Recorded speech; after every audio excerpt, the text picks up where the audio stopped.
Hey, hey, ¿qué tal, gente de YouTube? Espero que se encuentren bastante bien. El día de hoy haremos una capacitación sobre temperaturas extremas al calor. Así es, como lo han escuchado, temperaturas extremas al calor. Eh, este video lo haremos con la voz de Loquendo, ya que mi voz a veces puede ser un poco tediosa, por decirlo así, ya que se puede trabar. Entonces, con la voz de Loquendo siento que se puede hacer mucho más fluido y corrido. Y ya, sin nada más que agregar, comencemos. Hola. Buenos días, tardes o noches. Hoy hablaremos sobre las temperaturas extremas por calor tanto en el trabajo y en lo cotidiano. Empecemos por lo que son las temperaturas extremas. ¿Qué son las temperaturas extremas? Bien. Son los diferentes cambios de temperatura que se operan en el ambiente, que se manifiestan en el aire y en los cuerpos en forma de calor, en una gradación que fluctúa entre dos extremos que, convencionalmente, se denominan caliente y frío, y como consecuencia se puede sufrir de las siguientes enfermedades. Enfermedades causadas por calor. Golpe de calor o insolación. Síncope por calor. Calambre por calor, urticaria debido al calor o al frío. Deshidratación.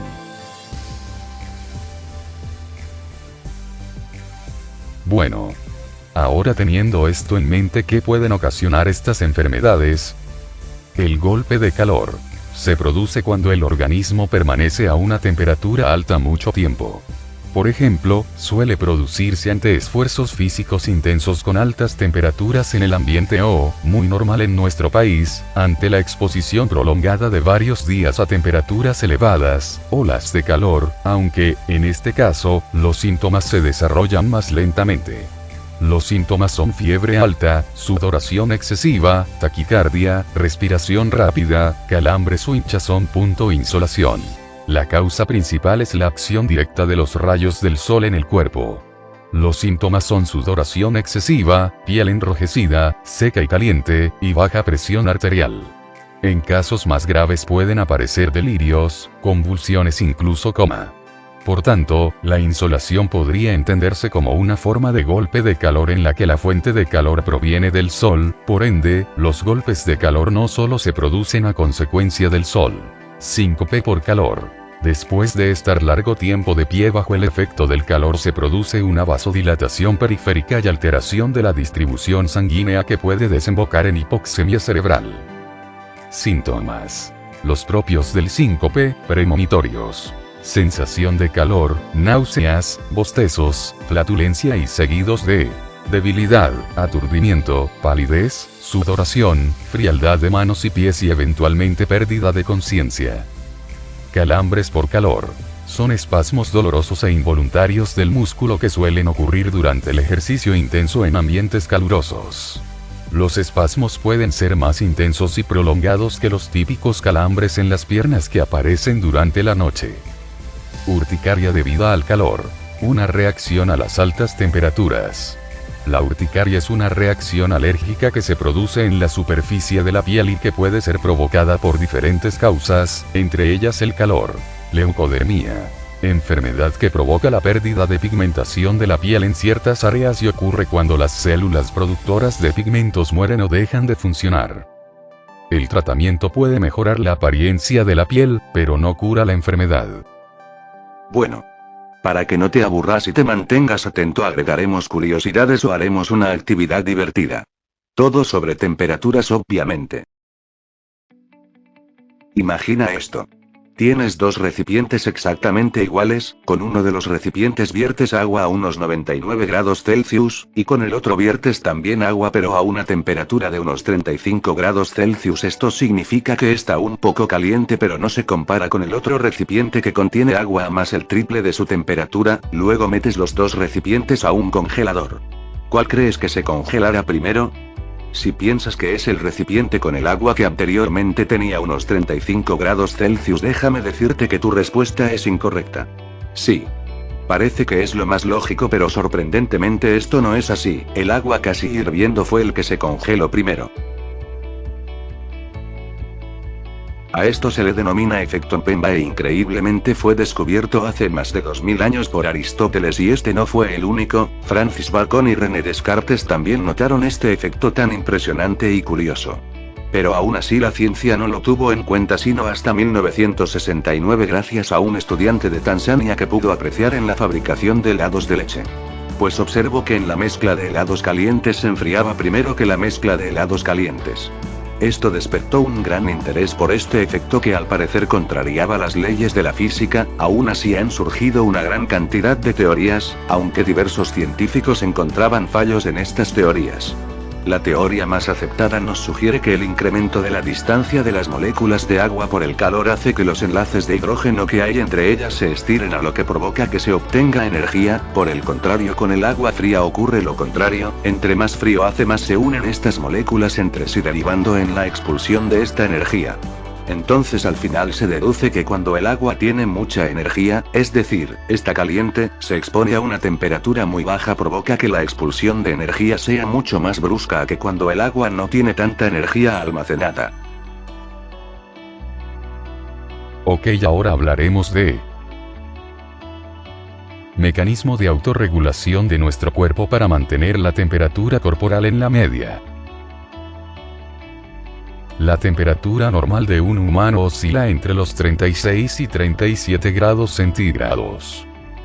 Pero ¿qué pasa cuando ocurre un aumento por encima de los 37 grados? Bueno, lo que pasa es que si la temperatura alcanza los 38 grados se le denomina febrícula, si la temperatura es más alta y alcanza de 38 a 39 grados se le denomina fiebre, pero si llega a estar por encima de los 41 grados centígrados, que esta ya es una temperatura extrema, es denominado hiperpirexia. Este estado es muy peligroso porque se corre el riesgo de sufrir un daño cerebral, mencionando que este daño puede llegar a ser irreversible. Cabe decir que nuestro cuerpo está, por así decirlo, programado para que este mismo se mantenga en una temperatura de entre 36 y 37 grados centígrados, y esto es gracias a los mecanismos de autorregulación de nuestro cuerpo. Existe el mecanismo de autorregulación para disminuir el calor y el mecanismo de autorregulación para la producción de calor. Esto se da gracias al centro de termorregulación que se encuentra en el hipotálamo de nuestro cerebro. Por ejemplo, estás en un lugar muy frío, tu cuerpo reconoce que necesita calor para mantenerte en al menos 36 grados. Es aquí cuando actúa nuestro centro termorregulador. ¿Pero qué es lo que hace el centro de regulación para mantener la temperatura? Lo explicaré con el ejemplo que mencioné antes. El centro de termorregulación le ordenaría al cuerpo que no sube ni una gota más, posteriormente le ordenará a nuestros músculos que entren en un proceso de vibración para generar calor. Y sí, este proceso es lo que nosotros conocemos como temblor de cuerpo. También se produce una secreción de lo que es la adrenalina, noradrenalina y tiroxina, y así favoreciendo la producción de calor. Ya por el contrario, si estás en un clima donde la temperatura es muy alta, tu cuerpo ahora necesita estar menor a 37 grados centígrados, y es aquí cuando el centro de termorregulación empieza a actuar. Le envía señales al cuerpo para que empiece a sudar. También se produce vasodilatación capilar. Solo recuerda cuando corres por un largo periodo, se te pondrá la cara roja. Esto sucede porque los vasos sanguíneos de menor calibre se dilatan para que la sangre se exponga en la superficie corporal para que sirva como un mecanismo de autoenfriamiento llamándose así convección, conducción, radiación. Y por último también se aumenta la frecuencia respiratoria, esto es para que la sangre que pasa por los pulmones también se logre enfriar. Llegó la hora de hablar de la fiebre. En el día a día estamos expuestos a que entren pirógenos exógenos a la sangre. ¿Y qué cosas son pirógenos exógenos? Para allá voy. Es una sustancia que causa fiebre. Significa que un pirógeno exógeno puede ser una bacteria, un virus, una molécula, etc. Cuando uno de estos entra al cuerpo, se activan los macrófagos y los monocitos. ¿Y qué son esas cosas? Dejen de interrumpirme que para allá voy. Estos dos identifican a los pirógenos exógenos para posteriormente atacarlos. Ya cuando los macrófagos y los monocitos eliminaron al pirógeno exógeno producen ciertas sustancias que se denominan pirógenos endógenos, posteriormente estas sustancias se convierten en prostaglandina. La prostaglandina es la que nos causa la fiebre. ¿Y cómo es que nos causa la fiebre? Pues, los pirógenos endógenos viajan hasta el cerebro, más específicamente hasta el hipotálamo. Esto hace que las neuronas que están encargadas de la termorregulación de nuestro cuerpo se modifiquen finalmente resultando en una elevación de temperatura corporal. Medicamentos antipiréticos. En pocas palabras, estos medicamentos están hechos para disminuir la fiebre. Y funcionan de la siguiente manera. Estos medicamentos lo que hacen es bloquear la producción de prostaglandinas, como resultado de que haya una ausencia de esta sustancia ya no podrá llegar al hipotálamo solucionando así la fiebre o al menos bajándola. Esperen un momento. Con todo lo que explicaste hay una cosa que no entiendo aún. ¿Qué es lo que no entiendes, pequeño Timmy? ¿Qué es hipertermia? ¿Es fiebre? ¿O qué?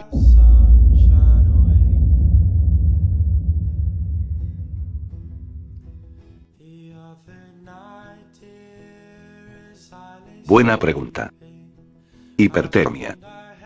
Para algunos es un sinónimo de hiperpirexia, pero la verdad es que no existe un acuerdo contundente. Sin embargo, podríamos decir que no es fiebre, ya que este no es causado por la prostaglandina sino porque hay un fallo en nuestro mecanismo de enfriamiento. ¿A qué me refiero con fallo?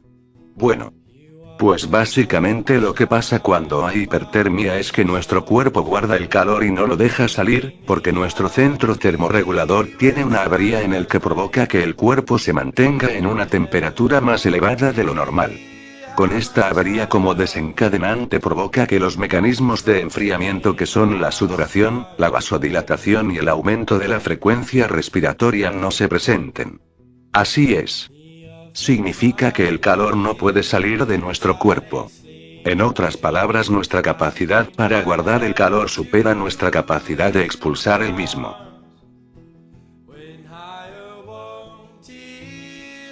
¿Y por qué se puede presentar una hipertermia? La forma más común es un aumento de la temperatura del aire de 35 grados durante un largo periodo, sobre todo en niños pequeños, personas mayores, con insuficiencia cardíaca, pacientes que utilizan fármacos anticolinérgicos, diuréticos o bloqueantes daño hipotalámico, con mayor frecuencia a consecuencia de accidentes cerebrovasculares. Otra forma son intoxicaciones. O también se puede generar por alteraciones hormonales, pues la hipertermia severa puede estar producida por hiperparatiroidismo y feucromocitoma. Y una moderada elevación de temperatura por hipofunción de las glándulas suprarrenales, hipoglucemia e hiperparatiroidismo. ¿Cuáles son sus síntomas? Estos pueden variar un poco. Pero los principales son: dolor de cabeza, sensación de boca seca y pastosa, náuseas, vómitos, mareos, escalofríos, piel seca y enrojecida, calambres musculares en brazos, piernas o vientre, desorientación, pérdida de conciencia o confusión y no sudoración ante las temperaturas altas, son los principales síntomas de la hipertermia.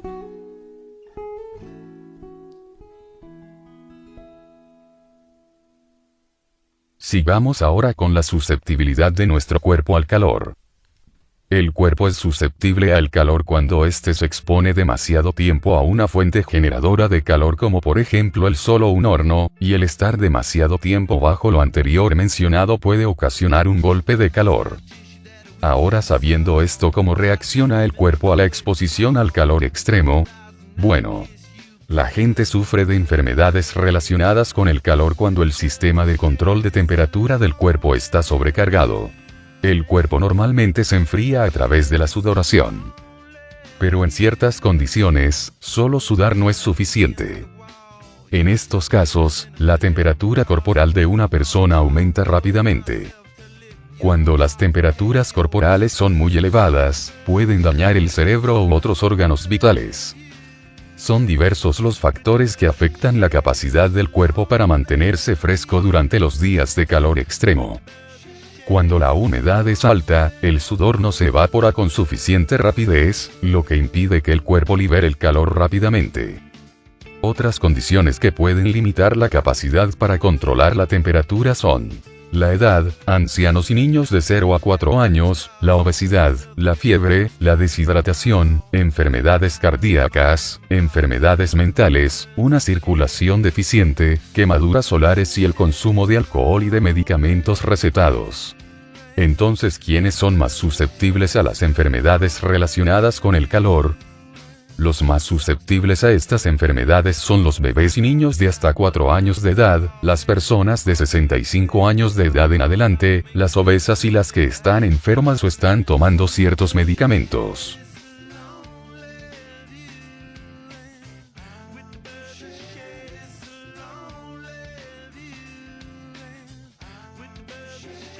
Por último, ¿cómo pueden las personas proteger su salud cuando las temperaturas son extremadamente altas? Recuerde mantenerse fresco y utilizar el sentido común.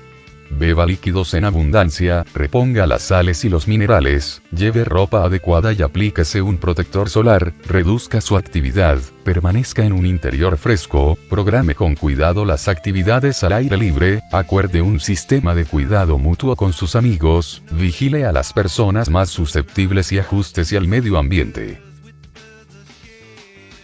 Bueno, eso es todo amigos, recuerden dar a like y active. Espera. La capacitación debe durar por lo menos 35 minutos. Y además te falta decir mucho, como la normatividad de temperaturas extremas por calor, y hablar en general del calor en el trabajo. Está bien, yo, Edier Alfonso, me comprometo a hacer otro vídeo que contenga todo lo que aún falta y ser lo más dinámico y divertido posible para completar esos 35 minutos. Bueno chicos, eso es todo, espero que les haya gustado. Sé que me faltó hablar sobre las temperaturas extremas en el trabajo, obviamente, pero necesitaba que ustedes aprendieran primero en general sobre todo las temperaturas extremas para después ahí sí incorporarlos en el ambiente laboral. Y pues si sienten que tuvo muy poca calidad, es algo porque estoy aprendiendo, como por decirlo así, a editar. Hasta luego.